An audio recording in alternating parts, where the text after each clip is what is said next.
सभापति महोदय, हमें निःसंदेह किसी बात में परिवर्तन केवल परिवर्तन के लिए नहीं करते।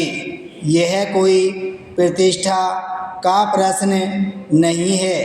हमें देखना यह होता है कि क्या संविधान जैसा वह है उन लोगों का हित साधन कर रहा है या नहीं जिनके लिए उसका निर्माण किया गया है। ये दो मुख्य विषय हैं जिन पर विचार करना है। अगर किसी परिवर्तन की आवश्यकता है तो वह लोकतंत्र को करने के लिए न होकर उसे और सार्थक बनाने के लिए होगा। उसे सुरक्षित रखने और अधिक जीवंत बनाने के लिए होगा। दुनिया जैसे जैसे आगे बढ़ती है, समाज परिस्थितियां, इन सभी में लगातार परिवर्तन होता है और यह सिलसिला अनादिकाल से चलता आ रहा है।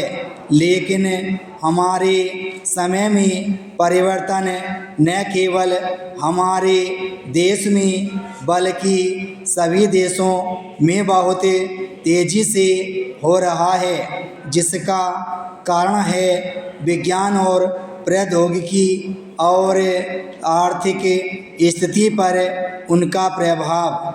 प्रत्येक समाज को जीवित रहने के लिए और जो भी चुनौतियां सामने आए उनका उत्तर देने के लिए इस प्रगति के साथ कदम मिलाते हुए आगे बढ़ना होता है।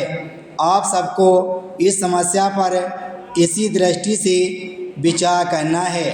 जैसा कि मैंने कई अवसरों पर कहा है, हम निश्चय ही कानून विशेषज्ञों की सलाह और उनके लंबे अनुभव का लाभ अवश्य ही उठाना चाहते हैं। इस मामले में मैं समझती हूँ कि विचार विमर्श में उनके अलावा ऐसे व्यक्तियों को भी भाग लेना चाहिए जिन्हें ऐसी कुछ समस्याओं की जानकारी है जिनका सामना लोगों को अपने सामान्य दैनिक जीवन और कामकाज के दौरान करना पड़ता है।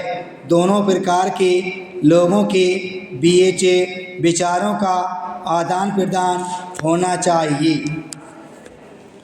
शिक्षा संबंधी सबसे नवीनतम सिद्धांत वह है जिसे अनौपचारिक शिक्षा कहा जाता है। इसके बारे में अधिकाधिक बहसें होती रही हैं और मैं समझती हूँ कि यही भविष्य की शिक्षा का स्वरूप होगा।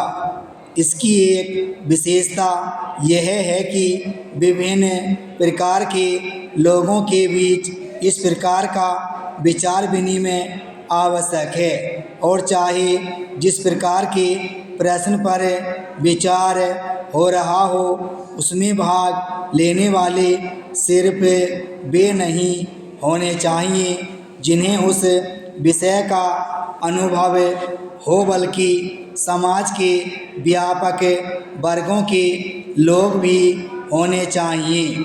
इससे विशेषज्ञों को भी गैर विशेषज्ञ लोगों की समस्याएं समझने में सहायता मिलती है जो वास्तव में प्रगति में सहायक हैं। विराम स्टॉप।